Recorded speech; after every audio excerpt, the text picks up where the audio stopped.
प्रतिदिन कथा सुनाई थी कि भगवान शिव जी ने अपने सिर के ऊपर गंगा जी को धारण किया था।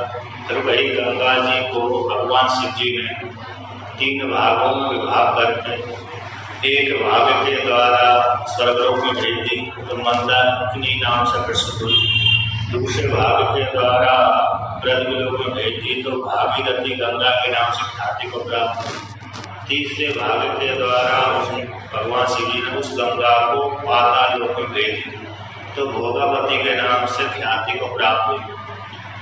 तो स्वर्गलोक में बहने वाली गंगा जी वर्षा के रूप में गिरती है, पृथ्वी लोक में हमको दिखती है गंगा के रूप में, और पाताल लोक वाली गंगा जी हमको कूप के माध्यम से, बोरिंग के माध्यम से दिखती है।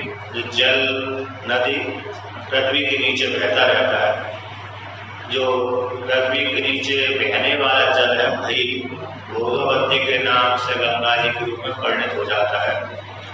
और ऐसा मान सकते हैं कि पृथ्वी के नीचे पाताल का वर्णन किया था, क्योंकि जब भी राक्षस आदि पाताल से आते थे तो वो पृथ्वी को घोट करके आते थे, अथवा जो पृथ्वी गोल है तो पृथ्वी जब भारत ऊपर देश में ऊपर है, जैसे गेंद रहती है तो गेंद के चारों तरफ गोल मटोल रहती है, तो जब गेंद के ऊपर की भाग है जो रहेगा तो वहाँ पर कोई जनता निवास करती है, तो नीचे वाली भी कोई जनता निवास करती हो। उसी प्रकार से पृथ्वी के ऊपर चारों तरफ जनता जीव जंतु निवास करते हैं, तो ऊपर वाली जो जनता है तो ऊपर हो गए, नीचे वाली पर नीचे हो गए, तो नीचे पाताल हो गए, आए दाएं बाएं दूसरे लोग हो गए।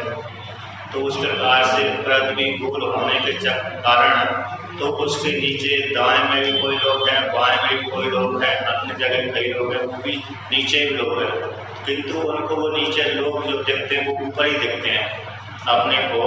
जैसे हम लोग देखते हैं कि हम पृथ्वी के ऊपर बसे हुए ऊपर है, हमारे ऊपर आकाश है, और वहाँ पर भी ऐसा ही होता है।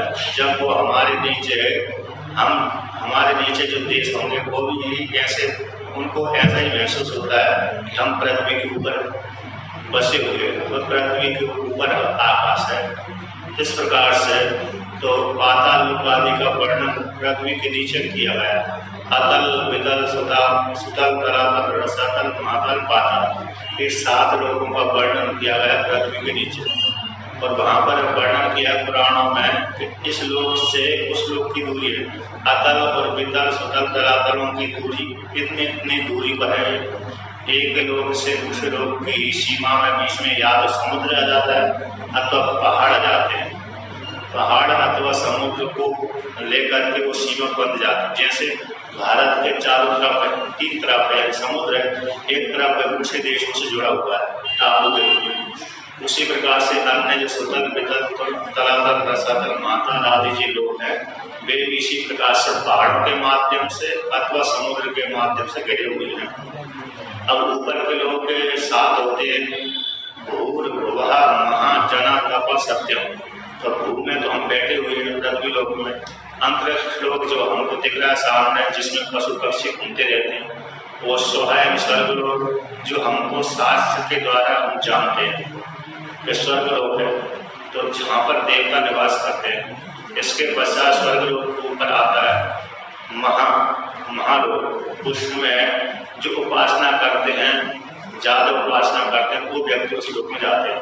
महा के ऊपर आते हैं जनलोक, वहाँ पर भी उससे ज्यादा उपासना करने वाले स्त्री पुरुष उसमें जाते हैं। जना के बाद महाजन तप आता है, तप लोक में भी जो ज्यादा उपासना करते हैं और उत्तरोत्तर उपासना करते हैं वो उस लोक में जाते हैं।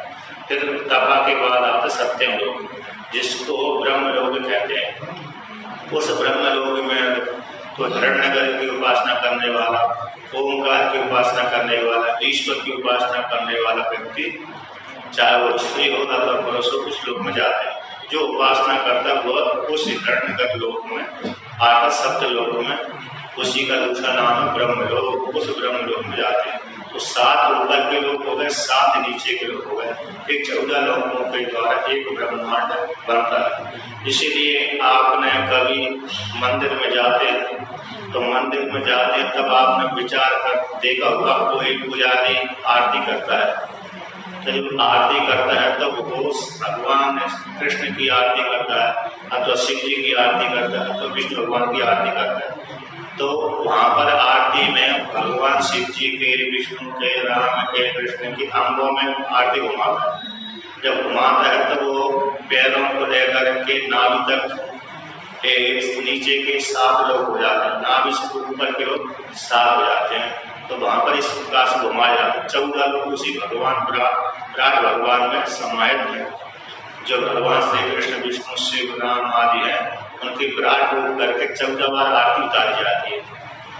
यहाँ पर शिव जी की, विष्णु की मूर्ति के रूप में आरती करते हैं, पूजा करते हैं। तो वहाँ पर उस शिव जी की आरती, विष्णु की आरती, राम कृष्ण की आरती 14 बार उतारी जाती है।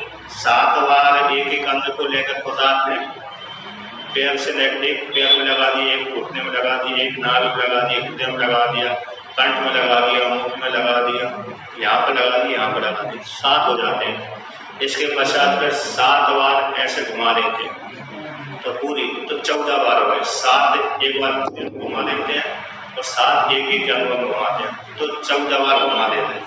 तो 14 बार जब घुमा देते हैं तो वो 14 बार 14 लोगों का प्रतीक होता है। तो इस प्रकार से आरती वहाँ पर भगवान शिव की, विष्णु की, राम की, कृष्ण की होती है। तो 14 लोगों का एक ब्रह्मांड रहता है। तो भगवान शिव जी इन 14 लोगों को व्याप्त करते रहते हैं। ऐसे विशाल शरीर धारण करके भगवान शिव जी ने इस गंगा जी को अपने में धारण किया था। अब इसके पश्चात आगे की कथा कहते हैं आप त्रिपुरासुरों को लेकर के।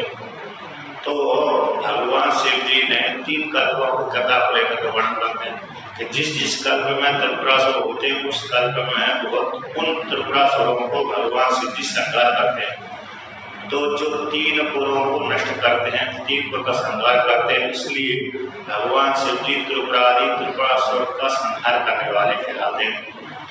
तो कहते हैं कि एक कल्प में तो बाणासुर ने 3 पुरों का निर्माण करके उसमें निवास करता था।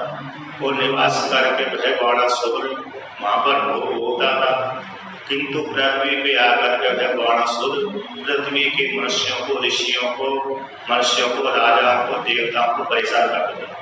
तो सारे देवताओं ने, ऋषि मुनियों ने भगवान शिव जी से प्रार्थना करी कि इस बाणासुर को संहार करिए आप, जो हमको परेशान कर रहा है। तो शिव जी ने कहा ये मेरा भक्त है, मैं इसको नहीं मार सकता जब तक ये पापिष्ट नहीं होगा, पाप प्राण नहीं होगा, तब तक मैं इसको संहार नहीं कर सकता।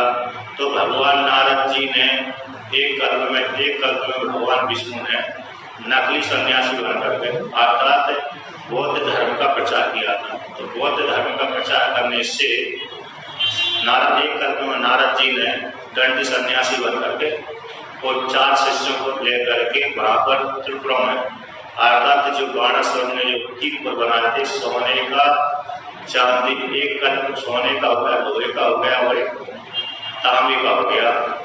एक कल्प में ऐसा था सोने का, चांदी का, तांबे का।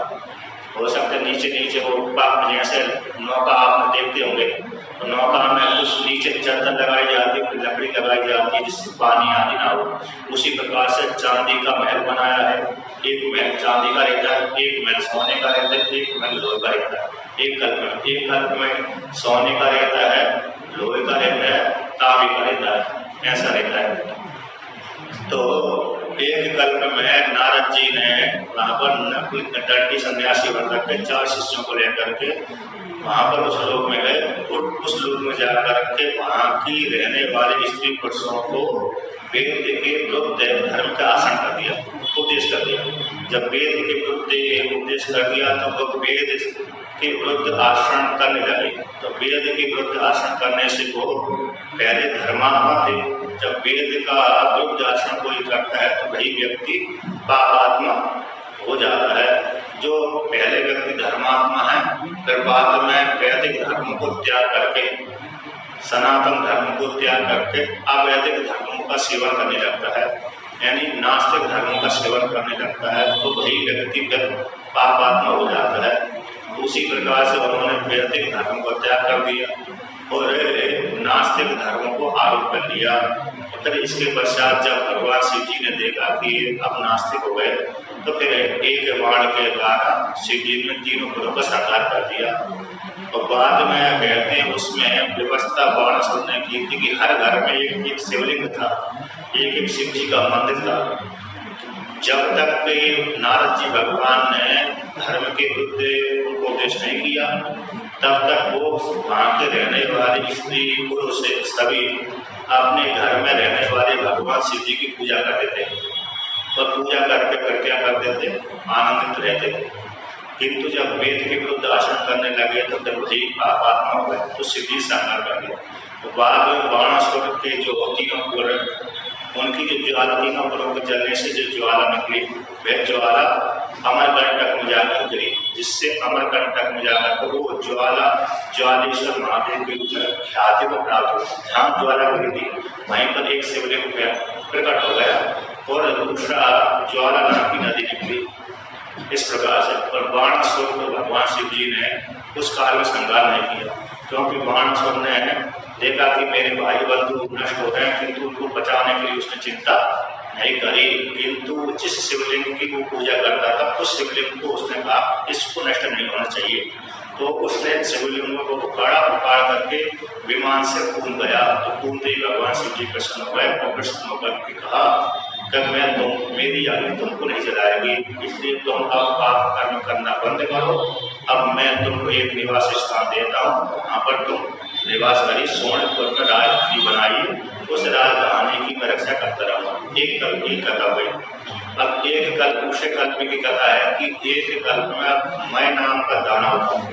उस मैं नाम के दानव ने अब वो वैज्ञानिक था, उसने अपने माया के बल के प्रभाव से 3 पुरों का निर्माण किया और 3 पुरों का निर्माण करके उसने एक पुर में वो रहता था, दूसरे पुर में उसके मित्रगण रहते थे, तीसरे पुर में और उसके मित्रगण रहते थे। तो इसके पश्चात वो क्या करते थे, जब वो भी जो तीनों पुर थे 1000 वर्ष के बाद आपस में मिलते थे, एक के ऊपर एक आते थे। जैसे बाणासुर ने जो बना थे वो भी इसी प्रकार से 1000 वर्ष व्यतीत होने के पश्चात एक इस्लाम में एक आते थे। अब वो कहते हैं उस कल्प में भी वो वहाँ पर निवास करने वाले जो स्त्री पुरुष धर्मात्मा थे, किंतु अब उनका पाप कर्म कौन सा था, पृथ्वी लोक में आना, पृथ्वी लोक की संपत्ति छीनना और पृथ्वी लोक के स्त्री पुरुषों को ऋषि मुनियों को परेशान करना, वो देवताओं को परेशान करना कि उनका खराब कर्म था। तो वहाँ की उनके लोक में रहने वाले व्यक्ति सत्कर्म करते थे, किंतु पृथ्वी लोक में आकर के दुष्ट कार्य करते नहीं। तो भगवान शिव जी वहाँ पर भी एक दूसरे कल्प में विष्णु भगवान ने वहाँ पर जाकर के वेद के विरुद्ध दंडी सन्यासी बनकर के 4 शिष्यों को लेकर के वेद के विरुद्ध उपदेश कर दिया। इसलिए वेद के विरुद्ध को जब सुनकर उन्होंने उसी प्रकार से वहाँ की स्त्रियों ने आचरण करने लगे, पुरुषों ने देव की पूजा करना बंद कर दी, पापात्मा हो गए। तो भगवान शिव जी ने फिर उस तीनों पुरों को संहार कर दिया। तो संहार कर दिया तो उसमें से मैं नाम का जो दानव है वो मर नहीं पाया, जल नहीं पाया। तो वहां से भगवान शिव जी की उसके ऊपर कृपा थी, इसलिए भगवान शिव जी की क्रोध अग्नि ने उसको जलाया नहीं, उसको अगर प्रदान किया। तो इस प्रकार से उस कल्प में भी भगवान शिव जी ने तीनों पुरों का संहार किया। अब तीसरे कल्प की कथा कहते हैं दूरभिन्न कल्प की। तो जिस प्रकार तारकासुर के 3 पुत्र थे, जब तारकासुर को भगवान ने स्कंद ने मार दिया तो उसके 3 पुत्र हुए। उन 3 पुत्रों ने भगवान से ब्रह्मा जी की आराधना की। तो आराधना करने के पश्चात उन्होंने कहा शिव जी से विरोध करना ठीक नहीं है। इस हेतु से उन्होंने शिव जी से विरोध नहीं किया। विष्णु भगवान प्राय करके दैत्यों के शत्रु कहलाते, ऐसे वो मानते थे। तो विष्णु भगवान की आराधना नहीं करी, ब्रह्मा जी की आराधना करी और शिव जी के भक्त कहलाए। तो तारकासुर के पुत्रों ने ब्रह्मा जी को निमित्त करके आराधना करी।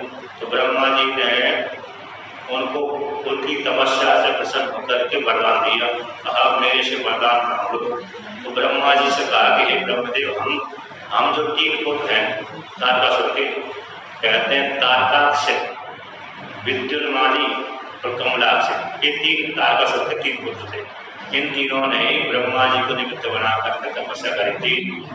तो कहा, हे ब्रह्मदेव, हमारे लिए तीन ऐसे विमान प्रदान करें जिस पर रह करके हम आनंद को भोग करें और कहीं भी आ जा सके, और इन विमानों की गति मन के अनुसार हो, और दूसरी इन विमानों में 1000 वर्ष तक ये आपस में इधर उधर घूमते रहें, तो 1000 वर्ष के बाद ही एक दूसरे के ऊपर आए, तभी कोई शिव जी को छोड़कर के और दूसरा कोई व्यक्ति इन विमानों को नष्ट न कर सके।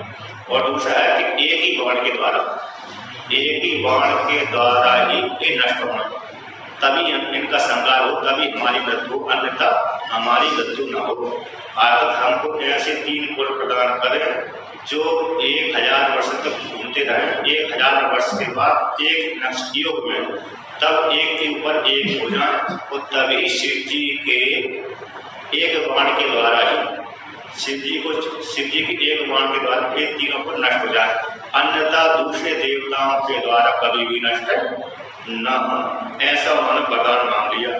तो ब्रह्मा जी ने भी उनको तथास्तु कर दिया, ठीक है, तुमको इसी प्रकार से वरदान की प्राप्ति होगी, तुमको 3 पुर की प्राप्ति होगी।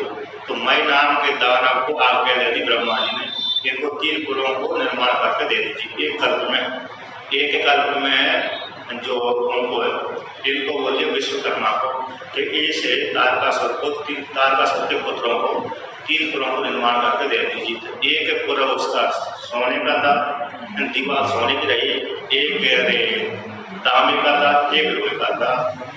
अब उस प्रकार की उसमें व्यवस्था थी कि उसमें सब खाने की व्यवस्था, पीने की, पान करने की व्यवस्था, टहलने की व्यवस्था, अन्य सारी व्यवस्था थी, विहार करने की, पूरा एक पृथ्वी था, जैसे एक नक्षत्र था, उसी प्रकार से जैसे एक प्रदेश है, एक प्रदेश की जितनी बड़ी भूमि होती है उतनी विशाल भूमि वाला वो विमान था। कोई बड़ा प्रदेश वाला हो, कोई छोटे प्रदेश वाले जितनी भूमि होती है, इतनी विशाल भूमि वाला वो विमान होते थे। तो उस विमान में रह करके सारी सेना पर रहते थे, सारी उनकी स्त्री पुरुष वहीं पर रहते थे, बच्चे रहते थे, उद्यान रहते थे, खेलते थे, उसमें खूब खाते पीते थे। अब इसके पश्चात जब ब्रह्मा जी के वरदान से उनको तीनों प्राप्त हो गए, तो उन्होंने वरदान मांग लिया था कि हमारी मृत्यु जब 3 पुर एक साथ एक ही बाण से शिव जी के बाण के द्वारा नष्ट हो, तभी हमारी मृत्यु, अन्यथा मृत्यु न हो। अब उन्होंने सोचा कि शिव जी के साथ विरोध करेंगे तभी शिव जी हमको मारेंगे, हम शिव जी के साथ विरोध ही नहीं करेंगे तो शिव जी हमको कैसे मारेंगे। तो इस प्रकार से शिव जी की वो भक्ति करने लगे। क्या करने लगे? उन्होंने वहां पर भी ब्रह्मा जी की कृपा से उन राक्षसों ने अपनी इच्छा के अनुसार हमारे इन सारे विमान में हर घर में एक शिवलिंग का मंदिर हो, एक शिवलिंग का, एक शिव जी का मंदिर हो। तो एक शिव जी का मंदिर सारे घरों में, सारे जो महल थे उन घरों में एक शिव जी का मंदिर था। तो वहां पर रहने वाली जो स्त्रियां और पुरुष थे, प्रतिदिन प्रातः काल उठते थे, उठ करके शिव जी की पूजा करते थे, पूजा करने के पश्चात अन्य कार्य करते थे, कि उनका नित्य प्रतिदिन का नियम था। जब इस प्रकार से कई वर्ष व्यतीत हुए, कई हजारों वर्ष व्यतीत हुआ, क्योंकि 1000 वर्ष व्यतीत होने के पश्चात वो तीनों को एक के ऊपर आते थे। जब थोड़ा सा ही घंटा, आधे घंटा के जब योग समय हो जाता था तो वो योग निकल जाता था। जैसे एक घड़ी निकलते ही वो युग समाप्त हो जाता है, तो युग समाप्त होते ही फिर कोई दूसरा उसको मान नहीं सकता था। तो इस प्रकार से कई हजारों वर्ष व्यतीत हो गए। अब उनका गलत कार्य क्या था? शिव जी की पूजा करते थे, वहाँ की स्त्रियां पातिव्रत धर्म का पालन करती थी, तो वहाँ के पुरुष भी शिव जी के महान भक्त थे, बच्चे भी शिव जी के महान भक्त थे, बच्चियां भी, लड़कियां भी और लड़के भी शिव जी के महान भक्त होते थे, स्त्री पुरुष भी शिव जी के महान भक्त होते थे, और स्त्रियां अपने पातिव्रत धर्म का पालन करती थी। ऐसा शिव पुराण में स्पष्ट रूप से वर्णन आया है। शिव जी के अपार भक्त थे। अब गलती उनकी क्या थी? गलती का ही वर्णन करते हैं कि गलती उनकी इतनी आकर्षित थी कि विमान पर तो रहते थे राक्षस आदि, दैत्य आदि, अब पृथ्वी लोक में आकर के जिस राज्य के ऊपर अपने विमान को उतारते, उसी राज्य की सारी संपत्ति छीन ले जाते थे। स्वर्ग लोक में आक्रमण करते थे, स्वर्ग लोक की सारी संपत्ति छीन लेता थे। अन्य जिस लोक में जाते थे, जिस पृथ्वी लोक में आते थे, वहां के सारे राज्य को चौपट कर जाते थे। तो ये उनकी गलती थी। और वहां पे शिव जी की भक्ति करते थे, शिव जी के महान भक्त थे। तो देवता सारे दुखी हो गए, ऋषि दुखी हो गए, राजा प्रजा दुखी हो गई, बाहर जो पृथ्वी लोक में रहने वाले राजा आदि ही वो दुखी हो गए, प्रार्थना करने लगे, देवता प्रार्थना करने लगे। देवता जब जब भी उनके ऊपर आक्रमण करते थे चढ़ाई के लिए, युद्ध करने के लिए, तो उनके विमान के दरवाजे से अंदर देवता जा ही नहीं पाते थे, क्योंकि उनका शरीर में इतना तेज था भगवान शिव जी की भक्ति के प्रभाव से। अब देवताओं ने विचार किया किस प्रकार से इनको पराजय हो, किस प्रकार से इनको नाश और संहार हो। तो सारे देवताओं ने मिलकर के ऋषि मुनियों ने मिलकर के शिव जी के पास में गए। पहले तो ब्रह्मा जी के पास में जाते हैं, विष्णु भगवान के पास में जाते हैं, फिर विष्णु भगवान ब्रह्मा जी देवता मिलकर के शिव जी के पास में जाते हैं। शिव जी से प्रार्थना करते हैं, हे भोलेनाथ, ये आप जो भक्त हैं इनका संहार करिए। शिव जी कहते हैं मैं अपने भक्तों का संहार कैसे कर सकता हूँ, क्योंकि तारकासुर के जो पुत्र थे शिव जी के भक्त थे। तो उन्होंने कहा यदि आप संहार नहीं करेंगे तो हम परेशान हो जाएंगे, तो आप संहार करिए। उन्होंने कहा मैं संहार नहीं कर सकता, किंतु संहार करने के लिए वो पाप ही उनको होना अनिवार्य है। तो जब तक उनमें पाप धर्म नहीं आएगा, स्त्रियां, उनकी जो स्त्रियां पाति व्रत धर्म को त्याग नहीं करेंगी, तब तक मैं संहार नहीं कर सकता। ऐसे उदाहरण आया है, जब तक वृंदा का तुलसी का पाति व्रत भंग नहीं हुआ, तब तक भगवान शिव जी ने जलंधर को शंखचूड़ को नहीं मारा। जिस काल में पाति व्रत धर्म है तुलसी का और वृंदा का नष्ट हुआ, विष्णु भगवान ने नष्ट किया, तभी भगवान शिव जी ने उस शंखचूड़ को और जलंधर को मारा।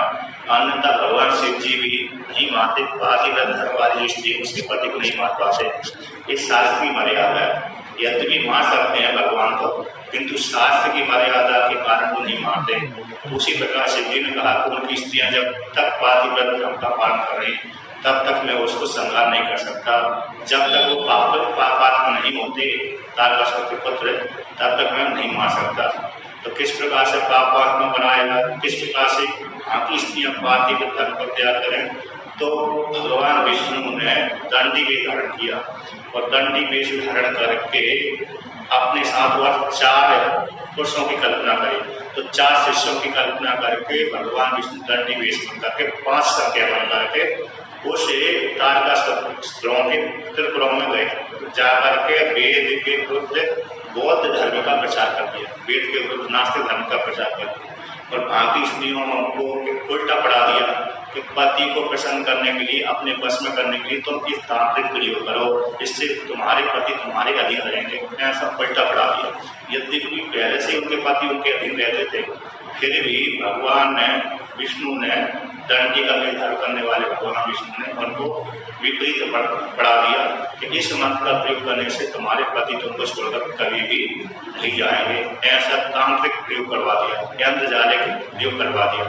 अब भाई स्त्रियां सारे वो मंत्र जाल करने लगी और पूजा पाठ बंद करना बंद कर दिया, आदि धर्म का पालन बंद कर दिया और फिर अपने पति को तुम करके बोलने लगी, तो उनका पाति व्रत धर्म नष्ट हो गया। इसके पश्चात पुरुषों का नंबर आया, तो पुरुषों ने कह दिया अरे खूब खाओ खूब पियो, भगवान कोई इससे अलग कोई दूसरा लोक नहीं है इत्यादि को लेकर के उनको सामने उपदेश कर दिया। वेद के विरुद्ध धर्म का उपदेश कर दिया कि आपकी शरीर ही सब कुछ है, इससे बिना वो दूसरा कोई नहीं है।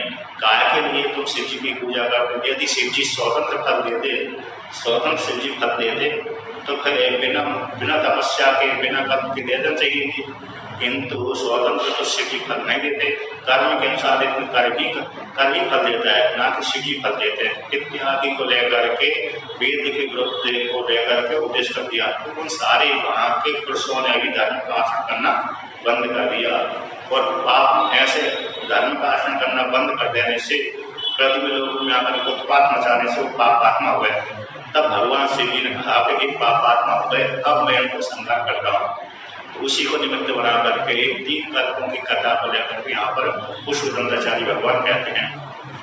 तो 18वां मंत्र कहते हैं, रतः चौड़ीयन्ता सत्यतीरगेन्द्रो धनुरथो रथांगे चंद्रार्कौ रथचरणपाणिः सदइति इदक्षोस्ते गोयं त्रिपुरतृणमहाडम्बरविधिर्विधेहि क्रीडयन्त्यो न खलु परतन्त्रः विभूतियः। तो यहाँ पर संबोधन करते हैं परमेश्वर, हे भोलेनाथ। तो यहाँ पर करते हैं कि जब भगवान शिव जी ने से सारे देवताओं ने प्रार्थना करके हे भोलेनाथ इन त्रिपुरासुरों को संहार कर दीजिए, तो भगवान शिव जी ने उनकी वाणी को प्रार्थना स्वीकार कर ली, ठीक है संहार कर दो, किंतु संहार करने से पहले मैं उनके साथ युद्ध करूंगा। तो युद्ध करने के लिए मेरे को रथ चाहिए। जैसे सामने वाली सेना है, उस सेना के साथ युद्ध करने के लिए उसी प्रकार से अस्त्र शस्त्र होना चाहिए, सामग्री होना चाहिए, तब तो युद्ध किया जा सकता है। जैसे नियम था युद्ध में, एक नियम होता है कि जो घोड़ा वाला है उसके साथ घोड़ा वाला युद्ध करेगा, जो पैदल वाला है उसके साथ पैदल ही युद्ध करेगा, जो रथ वाला है उसके साथ रथ वाला ही युद्ध करेगा, जो हाथी वाला है उसके साथ हाथी वाला युद्ध करेगा। जो धार्मिक युद्ध होता था उसमें इसी प्रकार से नियम होता था। रथ वाला सामान्य सैनिक के साथ युद्ध नहीं करता था, घोड़े वाला उसी प्रकार के साथ युद्ध नहीं करता था। तो जैसे महाभारत में आपने सुना होगा, रथ वाला व्यक्ति अपने बराबर योद्धा को देख लेता था, पैदल चलने वाले सैनिक पैदल वाले योद्धाओं के साथ युद्ध करते थे, हाथी वाले हाथी के साथ, घोड़े वाले घोड़े के साथ, अन्य रथ वाले रथों के साथ, जो रथी थे वो सारे दूसरे रथी के साथ युद्ध करते थे, तो आपस में लड़ते थे। उसी प्रकार से शिव जी कहते हैं मैं उन त्रिपुरासुरों को मारूंगा, तो मेरे लिए कोई क्या चाहिए, रथ चाहिए, जिस उस रथ पे बैठ करके उनको मारने के लिए मैं उनके साथ युद्ध करूंगा। तो देवताओं से जब कहा, देवताओं ने कहा ठीक है आप हमारे लिए रथ का निर्माण करें। तो सारे देवी देवताओं ने मिलकर के भगवान शिव जी का रथ का निर्माण किया। जब रथ का निर्माण किया तो रथ को निर्माण करने से पहले शिव जी ने एक शर्त रख दी कि हे सारे देवताओं आप पहले है मेरे पशु बनो, तब मैं तुम्हारा पति बन करके उन सारे राक्षसों को मारूंगा, त्रिपुरासुरों को मारूंगा। ऐसे शर्त रखी, अगर तुम मेरे पशु बनो मैं तुम्हारा पति बनूंगा, तो तुम ऐसा यदि शर्त स्वीकार करते हो तब तो मैं मारूंगा, नहीं अन्यथा नहीं मारूंगा। देवताओं से शर्त रखी। तो देवताओं ने कहा कि हम आपके पशु बनने वाले नहीं है। ऐसा देवताओं ने पहले स्पष्ट मना कर दिया। जब मना कर दिया तो देवताओं ने जब मना कर दिया, शिव जी भी कहने लगे फिर मैं भी नहीं मारता। जब नहीं मारता तो फिर देवता दुखी हो गए, यदि शिव जी मारेंगे नहीं तो हमको राज्य जो उन लोग परेशान करते हैं राक्षस, वो हमको चैन कभी नहीं आएगा। आता शिव जी जब तक नहीं मारेंगे तब तक हमको शांति की प्राप्ति नहीं होगी। किससे अच्छा है शिव जी के ही पशु बन जाते हैं।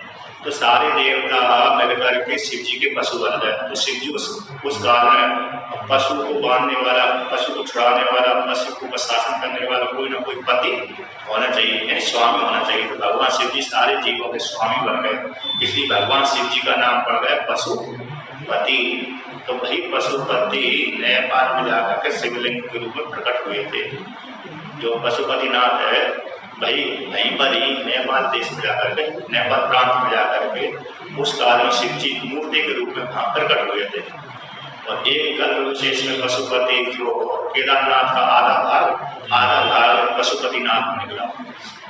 जब पांडव लोग यहाँ स्वर्गलोक इस पृथ्वी लोक को छोड़ करके स्वर्ग होने के लिए जा रहे थे, उस काल में शिव जी वहां पर भैंसे के रूप में दर्शन किया था, कहाँ पर केदारनाथ में। तो वहां पर इस भैंसे का जो पिछला भाग है तो शिव जी का केदारनाथ के रूप में प्रकट हुआ, और जो मुख्य वाला शेर है नेपाल में जाकर के प्रकट हुआ। तो पशुपतिनाथ वहां कहलाते हैं। और बीच का जो भाग है शिव जी भैंस का जो बीच का भाग अन्य भाग हाथ पर आदि, तो वहां पर केदारनाथ में 5 शिवलिंग होते हैं।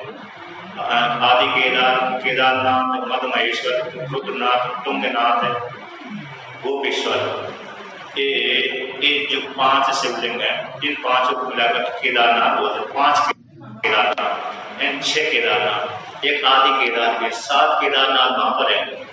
आदि केदारनाथ, केदारनाथ, तुंगनाथ, रुद्रनाथ, मल महेश्वर और गोपेश्वर, ये वहाँ पर है। रास्ते जब केदारनाथ से बद्रीनाथ को जाएंगे, पहले केदारनाथ को दर्शन करने के लिए गंगोत्री से जैसे केदारनाथ भी जाए तो रास्ते में आदि केदार पड़ते हैं, फिर केदारनाथ आते हैं, फिर त्रिवी नारायण आते हैं, फिर वहाँ से लौट करके मध्य महेश्वर आते हैं, फिर गुप्त काशी आते हैं, फिर रुद्रनाथ आते हैं, फिर गोपेश्वर आते हैं, फिर बद्रीनाथ मंदिर के ठीक पीछे आदि केदारपुर केदारेश्वर है वहाँ पर भी। तो ये 5, 6, 7 मंदिर आते हैं। फिर एक नेपाल में पशुपति के नाम से ख्याति को प्राप्त है, ये शिव जी है।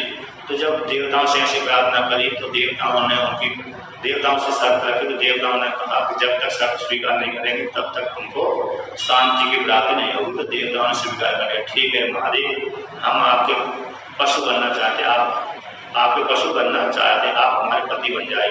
तो भगवान शिव जी का नाम हुआ पशुपति। तो फिर इसके पश्चात देवताओं ने क्या किया, सारे देवताओं ने मिलकर के शिव जी का एक रथ का निर्माण किया।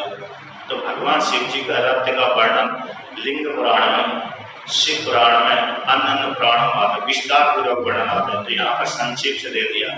कहते हैं क्या क्या कौन से देवता क्या क्या बने शिव जी के रथ में, क्या क्या बने।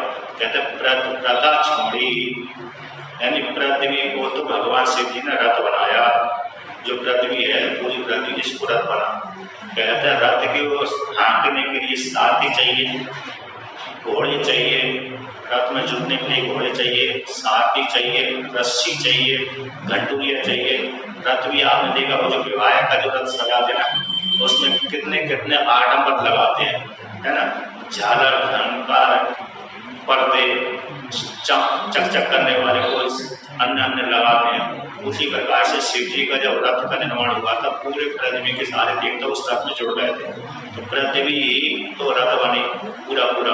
कहते हैं उस रथ को हाँकने के लिए ब्रह्मा जी सत देती, यानी ब्रह्मा जी सारथी बने, कहते हैं सारथी।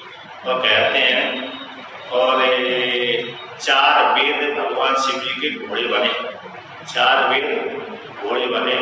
बांस की नाग रस्सी बना, नदियां घंटुरिया बने, कुछ देवता ध्वजा बने, कुछ नदियां घंटुरिया बने, कुछ ध्वजाएं बने, कुछ अन्य देवता कुछ और बने।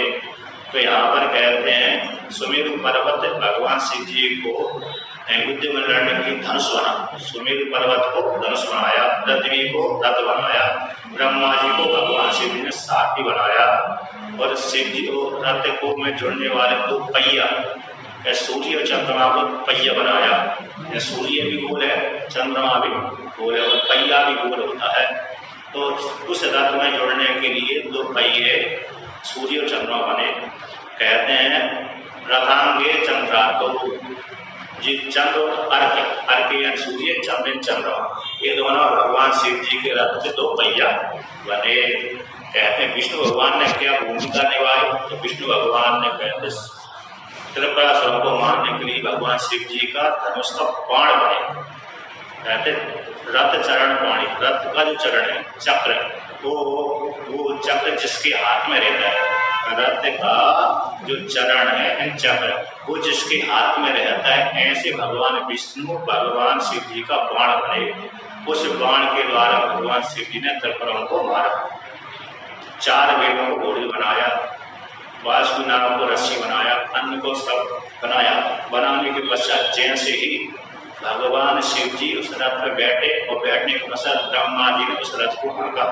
तो जैसे ही हाँका उसी समय जो 4 वेद घोड़े बने थे, वो घोड़े वेद रूप जो घोड़े हैं वो मौके बल पर गिर गए। अतः भगवान शिव जी का जो व्यापक रथ को खींचने में समर्थ नहीं हुए। अतः क्यों नहीं हुए? क्योंकि वेद परमात्मा को हो नहीं सकता, वेद में इतनी सामर्थ्य नहीं है वो निर्गुण परमात्मा को अथवा सगुण परमात्मा को ढो सके। तो किस प्रकार से वेद ने परमात्मा को ढोआ? तो वहां पर वर्णन आता है कि भगवान शिव जी के रथ को वहन करने के लिए भगवान विष्णु बैल बन गए। क्या बन गए? भगवान विष्णु एक पक्ष में तो बाण भी बने भगवान शिव विष्णु, और एक पक्ष में भगवान शिव जी के रथ को वहन करने के लिए ढोने के लिए बैल बन गए। तो 4 घोड़े और एक वेद उस रथ में जोते। तब उस वेद को विष्णु भगवान ने शिव जी के रथ को खींचा। 4 वेद भी शिव जी के रथ को खींच रहे थे, एक वेद भी शिव जी के रथ को खींच रहा था, तो 5 उस शिव जी के रथ को खींच रहे थे। फिर भगवान शिव जी ने उस रथ के ऊपर बैठ करके त्रिपुरासुरों का संहार किया। तो पुष्पदंता जा, तो यहाँ पर वर्णन करते हैं, एक जगह आता है आदिगुरु शंकराचार्य भगवान ने लिखा है कि भगवान विष्णु ने क्या क्या भगवान शिव जी की लीला में वो साथ दिया। तो भगवान शिव जी ने क्या क्या, भगवान शिव जी की लीला में विष्णु भगवान ने क्या क्या भूमिका निभाई। एक जगह शिवानंद लहरी ने उद्धृत किया है पुराण को संग्रह करके। तो वहां पर आता है कि बाणत्वं वृषभत्वमर्दवपुषा भार्यात्वमार्यापते गौणत्वं सपिता मृदङ्गवहता चेत्यादि रूपं ददौ तत्पादेनेनार्पणं च कृतवान् त्वद्देहभागो हरि पूज्या पूज्यतरा सजेवेति न चेत् भुवा तदन्नधिका। ये शिवानंद लहरी का श्लोक है। तो वहां पर कहते हैं कि भगवान विष्णु शिव जी की लीला में कितनी जगह उन्होंने भूमिका निभाई। ये तो त्रिपुरासुरों को मारने के लिए भगवान विष्णु एक बार तो बाण बने, क्या बने, बाण। तो यहाँ पर बाण का प्रसंग आया है। और भगवान शिव जी को ध्यान करने के लिए वेद जब समर्थ नहीं हुए तो वेद बने विष्णु भगवान। तो एक